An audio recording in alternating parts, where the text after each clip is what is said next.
Hello there. Welcome to the Best of Both Worlds. I'm Linda V. Taylor, and I'm your host, and I am so excited again to be working on this Baltimore album today.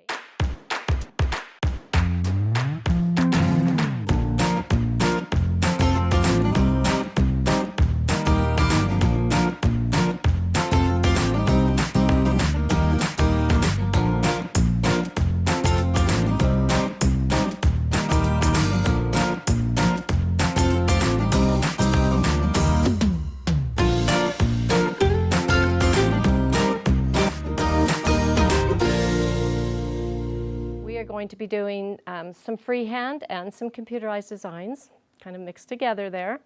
And the next thing that we have to do on this quilt is around each of the elements on the quilt. I want to get all the birds or butterflies or whatever I'm going to put around those designs. I need to get those set, and then I can start filling in around them.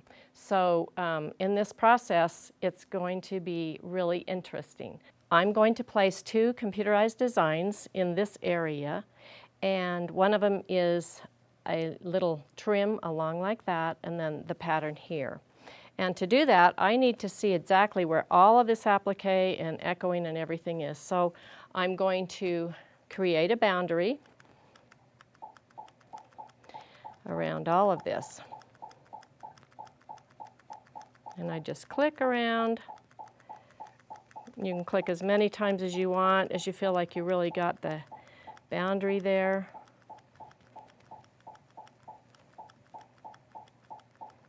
And I think that's probably where I was. Okay, so now I'm going to toggle over, and I can do that right from my machine. And I'm going to go over to Repeat Pattern. And I already have the pattern there, so I'm going to select the pattern. And I will come in here, and I'm just judging where the middle is because I know I'm going to have to adjust a little bit for that. And that put my pattern in, and so now I can go over to the screen. It looks pretty good, actually. I'm just going to kind of move it over a little bit and move this down. I've got this on my gray pulls. Pull that over just almost right next to that stitching, because I know that's an echo over there. And so it can be right next to that stitching on the sides, like that.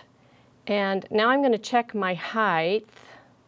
Still need to pull that down a little bit, maybe pull that up. So it takes just a little bit of working with the pattern to make sure that you're inside the boundaries. And that's, I want a little bit of space down here. I don't want to get really too close there. Make sure that this is straight. Looks like it could be over here just a little bit like that. And now I want to check and see how high that is on my quilt. So I can just move my machine, and I know that I was about 1.5 inches above this line. And so I can look at my crosshairs over here. And I do definitely want to move that pattern down. There we go. And then I can see if that did anything to the rest of the pattern. There we go.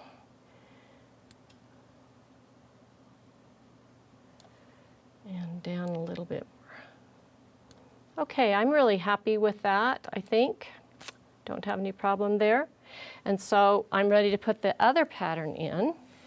So the pattern is selected now, and I think I will just go over there and just put it in like that, and then I will need to adjust it on the computer so you can watch how I'm going to do that. Make sure that I have the right pattern there, and it's definitely going to have to be stretched out like that on both sides.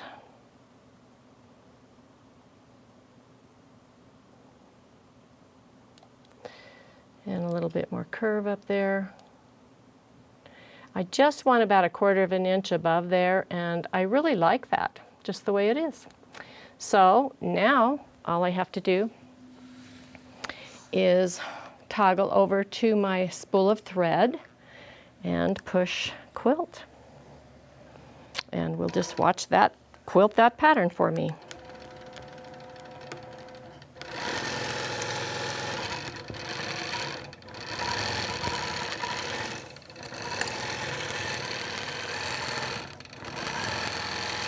I had these patterns specifically digitized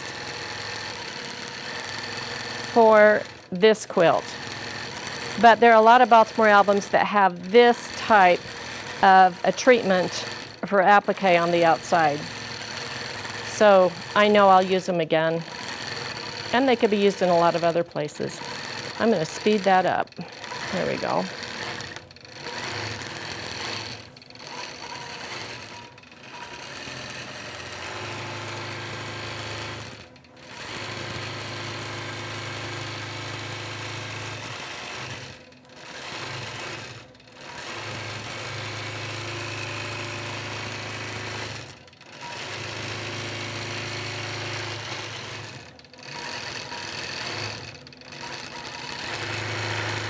That just fit perfectly in there. Now as soon as this is finished, I can hear that it is, and I can bring up my thread, make sure I tug on that bobbin thread, and then I can just push quilt again, and it will go over and quilt that other little border around it.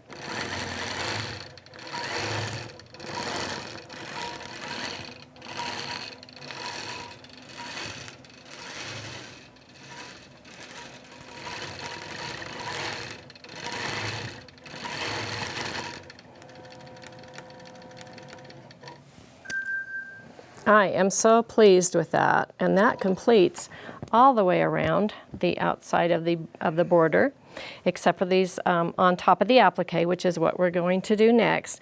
But in this area right here, because I have the power assist on, I am going to do a freehand feather and just fill that area in.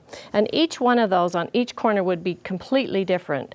So I'm not even going to worry about trying to digitize something to fit in there. I'm going to go over, I'm going to push OK first, and I'm going to just toggle over to my constant. And then I'm going to just sew. I'll start with a teardrop like that, and I'm just putting in the stacked feather, and I just come over to the echo, follow that back, and you see I can fill in every single area here with this freehand feather so quickly. There we go. I still have a great deal of going around the applique, stitching right next to it. I've done quite a bit of it at the top, and as I did it, I also did some stippling in the light areas to pop out the applique and to recess the background. And I've also put some feathers in different areas. So that will still need to be finished. I want to put a freehand feathered ribbon around here, and I want to be able to fill in this area and this area. So I want to fill in a lot. I'm not going to stipple around every design on this quilt, so I want to fill them in. And as I come with this, you'll see that I left this area open so that I can come in with the ribbon. I'll come through the area just so I know where I am, and then I'll come back out. And I think you'll be amazed at how easy this ribbon is. I will toggle over to my constant. I'm going to do this in constant, not regulated. And I'm at 80. My speed is 80. So hang on. Here we go and have fun, huh? I'm going to go in right there. I'll do a little line there. Continue my line. I'm just skipping over on the applique, and I'll come out of my basket right there. Come back in here, and then I'll say that's just going to come out right there. And I'm making it quite curvy as I go around. And that can go in there, go through there, and come out right there. And then come down here and make a little curl. Now when you make a ribbon, there is a valley, and this side would be the valley of this curve, and this side would be the heel. And of course it changes as you cross over, but you want to cross and go over the heel and down in the valley. So that's what we're going to do. We're going to go over the heels like that, and then we go down in the valley. I'll come over here. This one won't matter a whole lot there. So over the heel again, cross, and come down in this valley, cross and over the heel, cross in the valley, over the heel, round there, just like a beautiful ribbon would be. And this one just came over here, and I'll make another little line in there. And then over the heel. And this one I'm going to come down through here like this. And I'm coming in there with feathers, so don't worry. If you're worried, don't worry. This has come awfully close, this heel, so I'm going to have to make this a valley and then cross over. There we go. Okay, now the next thing I really want to do is echo the heels one more time. So I'm going to come around like this. This one I can't echo completely. This gives us 3 lines through here. And I'm just staying around away from all that applique. Echo the heel. It's easier for me just to continue my lines through here so I don't lose my ribbon. Echo the heel.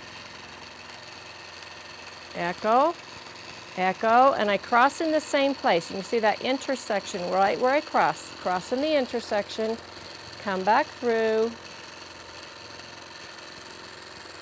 over the heel, down through here, and again through here, and then here we go, over the heel again. And that one's close, so we'll just come like that. Now, in the valleys is where I'm going to put my feathers. And I will just start with those feathers right here in the valley.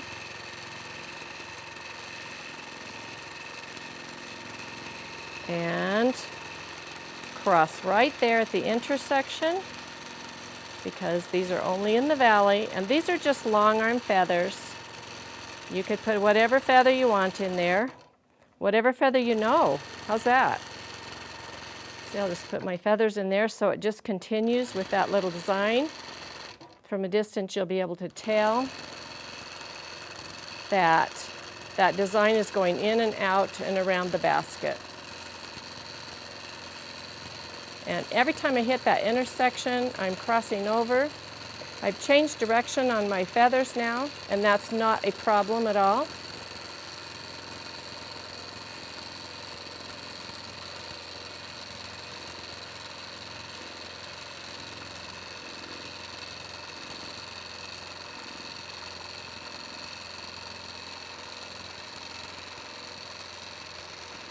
Just a little bit of practice and you'll be able to do feathers like this without any problem. This is probably one of the simplest things that you could do. This feathered ribbon is not hard, and you can put it anywhere around your designs. It's going to be absolutely gorgeous on this quilt. Now when I get here, I'm going to have to come back over here, and I'll just put a little feather in there, a little feather in there, and then cross back over on the outside. My feathers are all on the inside curve. That means on here, they'll just fill in this whole area. You just follow my applique over.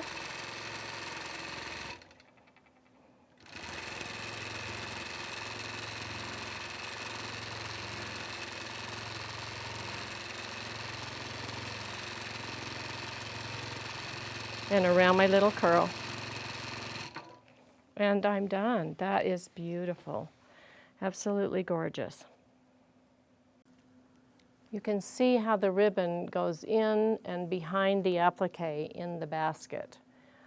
Some of the baskets were more open, and so you can see it more vividly, but it was a really good application to put around the baskets to extend the space a little bit, the quilting and the space. And now I can just go in and fill in more stippling and more feathers around. Like if this is coming down here, I will feather that little stem. So, and then of course you have to make sure you go in and cut all the little threads where you drug your thread from place to place. Okay, around in this area, I need to create a boundary so I know where the applique is and I know where the quilting is, because I can see a little butterfly landing on this flower and then maybe a bird coming over here to one of the little flowers over here. So I need to know where that is. So I'm going to create a boundary and just click all the way around. My belts are back on. My belts were off when I did that freehand ribbon. Now this will just tell me where everything is.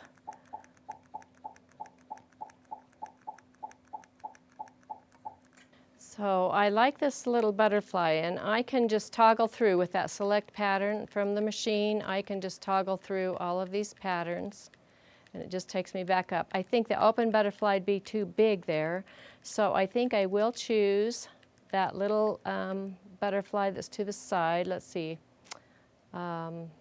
That's a really pretty one, so let's just select that one. Then I'll just go in and put my pattern in. And now I'll go move it on the screen exactly how I want it.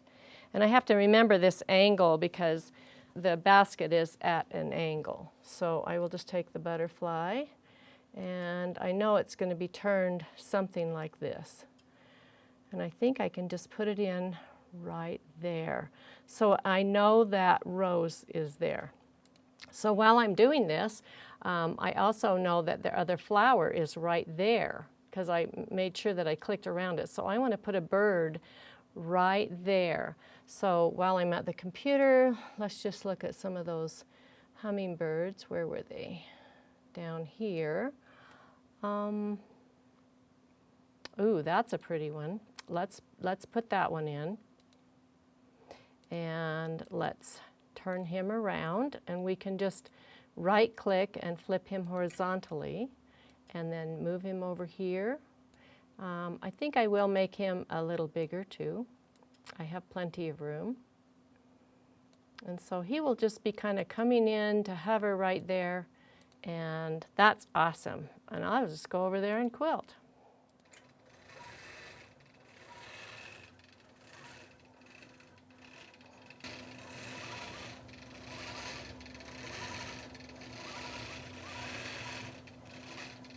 That is a cute little butterfly. It's exactly the angle I want, just like landing there on the flower. Now it's going to do the little hummingbird.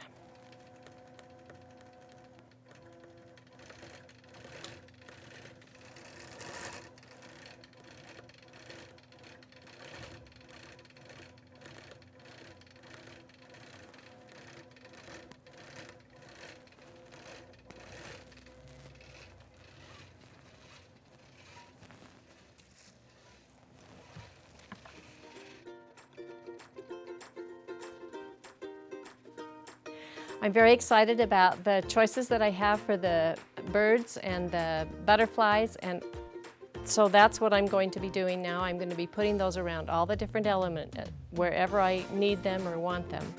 And then on the next segment, we'll come back and I'll show you what I'm going to do next. So be sure to check back often. Thanks for joining me.